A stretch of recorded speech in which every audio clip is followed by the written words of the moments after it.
Welcome to Diplomacy and International Relations by Bastian Freiburg. Before we get going, just a quick note. This podcast is generated using AI and, of course, fact-checked by Bastian Freiburg himself. Always good to have that human touch. Right. Okay, so today we're diving into something pretty fascinating. We're going to explore how Denmark, a country that might not immediately scream global powerhouse, actually holds a lot of sway on the world stage. Yeah, it's easy to fall into the trap of thinking that size is everything in international relations, but Denmark really flips that idea on its head. They've become masters of what we call soft power. Okay, so soft power. For those of us who haven't been, in international relations seminars for years, break that down for us. Sure, so basically it's the ability to influence others not through military strength or economic sanctions, but through things like your culture, your values, and good old-fashioned diplomacy. Think of it as the power of attraction rather than, commersion.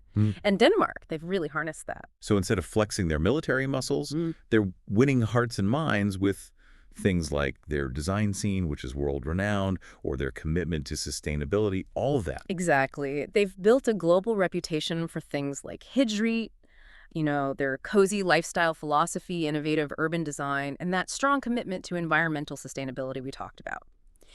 All of that creates a positive image of Denmark internationally, making other countries much more willing to partner with them and really listen to what they have to say. Fascinating. It's like they're saying to the world, hey, look at all this cool stuff we're doing. Look at the values we stand for.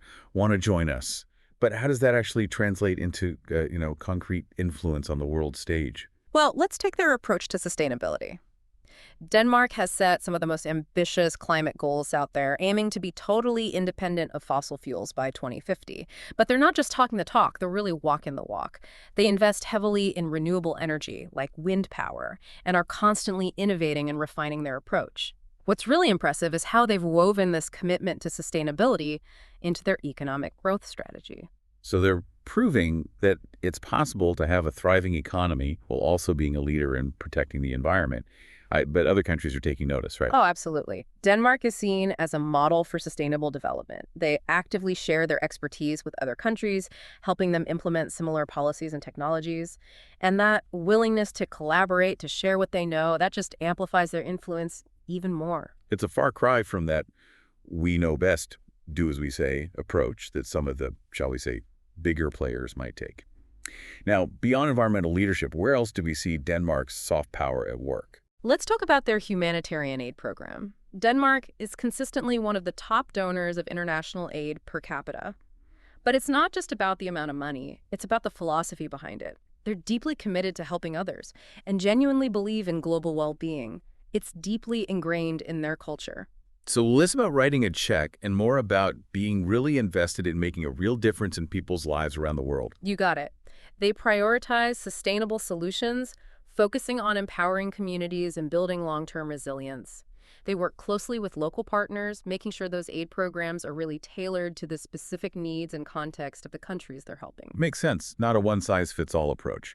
It's about listening to the people they're trying to help and working together to create real, lasting change. But Denmark's influence goes beyond sustainability and humanitarian aid, right?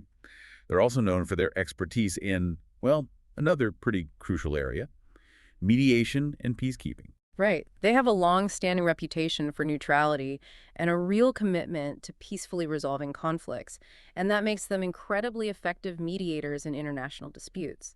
They're often able to achieve consensus where larger or more powerful countries might struggle. It's funny because you might think that being a small country would make it harder to be heard in those complex global conflicts. But it seems like Denmark's size and their reputation for neutrality actually gives them a unique advantage. Exactly. They're not seen as pushing their own agenda or trying to benefit themselves, which really helps them build trust with everyone involved in a conflict. They're seen as honest brokers, genuinely committed to finding peaceful solutions. And that's got to be so valuable in situations where tensions are high and there's so much suspicion going around. It sounds like Denmark has really carved out this special role for themselves in the world as a champion of sustainability, a generous humanitarian actor, and a really skilled peacemaker. But there's one more piece of their approach that I'm really curious about: their use of what's called cultural diplomacy. Ah, yes. Hig, which we mentioned before, is a perfect example of that. It's become this global phenomenon representing a way of life that a lot of people find really appealing, but goes beyond just Hig. their design scene, their food. Denmark just has this knack for creating things that resonate with people globally. It's like they figured out how to use their culture to connect with people on a human level, to build bridges and foster understanding.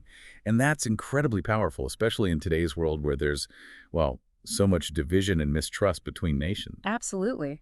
By sharing their culture and their values in a genuine and engaging way, they create positive associations with Denmark all over the world.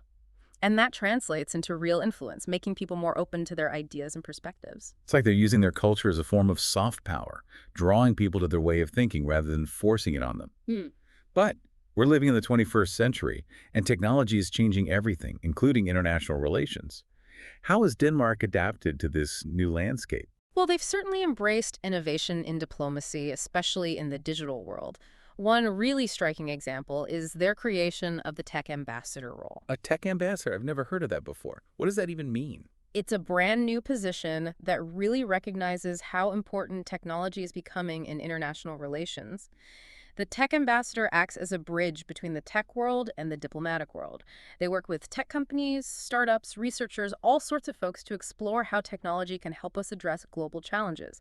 Things like climate change, cybersecurity, human rights, you name it. So it's like they're saying, look, technology is reshaping the world, and we need to be on the leading edge of understanding how to use it for good. Precisely.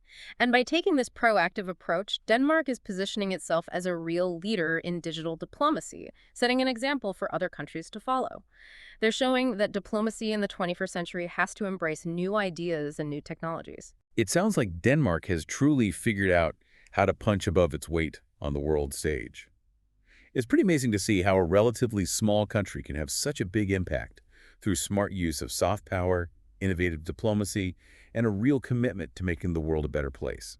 It really speaks to their strategies, their strong values, and their willingness to think outside the box. They're a true inspiration for any country looking to make a positive impact on the world. And we've only just scratched the surface of their story. There's so much more to uncover about how Denmark is putting these principles into action. We'll delve into some specific examples when we come back in part 2 of our deep dive into Denmark's outsized influence. Stay tuned. Welcome back. Let's dig into some concrete examples of how Denmark's soft power actually translates into real-world impact. You mentioned earlier that Denmark played a pretty key role in shaping international agreements on climate change. Can you unpack that a bit more? Of course. Take the Paris Agreement, for example. That landmark accord aimed at tackling climate change. Denmark was a major force in pushing for ambitious targets and holding other countries accountable. They really used their diplomatic skills and their rep as a leader in sustainability to get everyone on board and move those negotiations forward. So they weren't just sitting on the sidelines. They were actively shaping the agenda on, one of the most pressing issues we're facing today. Absolutely. And it goes beyond just these big international summits. Denmark is constantly working with other countries, sharing their expertise on renewable energy and sustainable development. For instance, they've been working closely with China on wind power projects, helping them transition to cleaner energy sources. Wow, it seems kind of counterintuitive, right? A small country like Denmark working so closely with a giant like China on something so important. That's the power of soft power, right? It's not about dictating or forcing your will on others. It's all about building relationships, fostering trust, and working together towards common goals. By sharing their expertise and experience, Denmark's helping China, a major emitter of greenhouse gases, shift towards a more sustainable future. A real win-win. Denmark gets to demonstrate their global leadership on sustainability, and China benefits from their knowledge and technology. Speaking of leadership, you mentioned earlier that Denmark is really respected for its expertise in conflict resolution. Got any examples of their mediation successes? Definitely. One that comes to mind is their work in the Israeli-Palestinian conflict. This is one of the most complex and intractable conflicts in the world, and Denmark has been a constant voice of reason and moderation, trying to bring both sides to the table and find some common ground. Man, that's got to be tough, given, all the historical baggage and emotions tied up in that conflict. How do they even approach something so sensitive? Their neutrality is key. They're not seen as taking sides, which helps them build trust with both the Israelis and the Palestinians. Plus, they have a really strong commitment to human rights, which gives them a lot of credibility and moral authority when they're advocating for peaceful solutions. Sounds like they're walking a tightrope, trying to stay balanced and impartial, while pushing for some kind of progress towards peace. It's a delicate dance, for sure, but they've managed to do it quite well, earning the respect of both sides and playing a really constructive role in the search for a lasting resolution. Really impressive how they use their reputation and their diplomatic skills to make a difference in such a tough situation. Any other examples of Denmark's mediation efforts in other parts of the world? Oh, absolutely. They've been involved in mediating conflicts in Africa and other regions too. Their approach is always the same. Listen closely to everyone, understand their perspectives, and find ways to bridge those divides. They also really get that peace building is a long game. It involves a lot more than just governments. Meaning it's not just about signing treaties and agreements. No, not at all. They work a lot with civil society organizations, grassroots groups, and local communities to foster dialogue and reconciliation at every level. They get that lasting peace takes rebuilding trust and fostering understanding between people on the ground. So it's a much more holistic and sustainable approach to conflict resolution, recognizing that peace isn't just about stopping the fighting. It's about creating a fair and equitable society where everyone feels safe and respected. Okay, switching gears again, let's talk about cultural diplomacy. We've talked about Hij, but how else does Denmark use its culture to kind of boost its global standing? Their design scene is another great example. Danish design is famous worldwide for its clean lines, functionality, and that sustainability element. It really embodies their values of simplicity, quality, and respect for the environment. I've got to say, I'm a fan of Danish furniture myself. It's stylish, it's practical, and it just seems to fit perfectly with their whole ethos of sustainability and living a balanced life. Exactly. Their design aesthetic really reflects their culture and values. And it's just another way for them to showcase their unique perspective and create those positive associations with Denmark around the world. It's subtle, but it's a really powerful form of diplomacy. It allows them to connect with people on a personal level through things like shared aesthetics and values. Absolutely. But it's not just about pushing their own culture. Denmark is also incredibly open to learning from other cultures. They have these amazing cultural exchange programs, sending Danish artists and performers abroad and bringing artists from other countries to Denmark. It's a real two-way street. That's awesome. It creates this beautiful cycle of sharing and learning, which benefits both Denmark and the countries they're working with. And that openness to other cultures just reinforces their global reputation as a tolerant, inclusive, and forward-thinking society. Seems like Denmark has really cracked the code when it comes to using soft power effectively. They're leading by example, showing that it's possible to have a huge impact on the world through collaboration, innovation, and a genuine commitment to making things better. Couldn't agree more. And they're always pushing the envelope, finding new ways to leverage their strengths and make a difference. Like their approach to digital diplomacy, for instance, it's truly groundbreaking. Yeah, you mentioned the tech ambassador earlier. Tell me more about what they're actually doing. Well, they're engaging with the global tech community in some really cool ways, exploring how technology can tackle global challenges. For example, they've been looking into how to use blockchain technology to improve transparency and accountability in delivering humanitarian aid. Now that's innovative. How does that even work? Blockchain allows you to securely and transparently track transactions, so you can make sure that aid gets to the people who need it most and reduce the risk of corruption. It's just one example of how Denmark is using cutting-edge technology to make their aid programs more effective.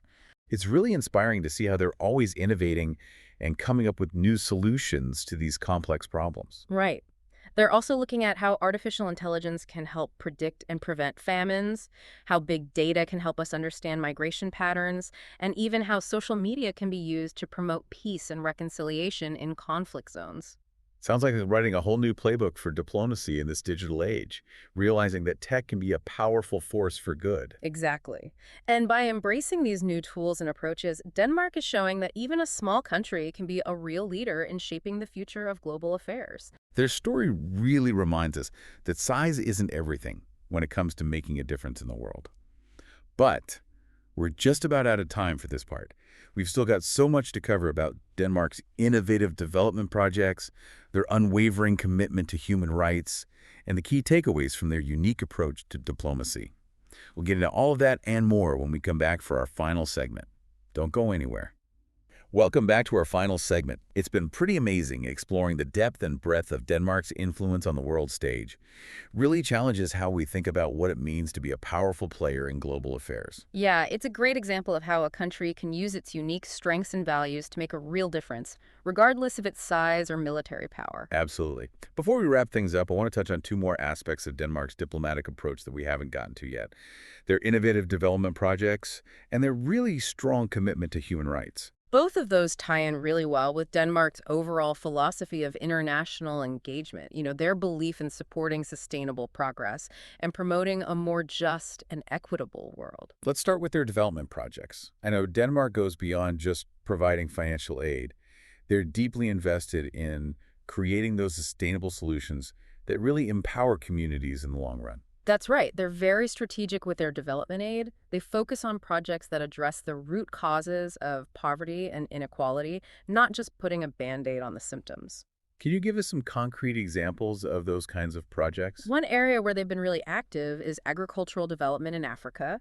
They've got programs that help farmers adopt climate-smart techniques, improve their crop yields, and get better access to markets for their products. This not only boosts their income, but also helps with food security in the whole region.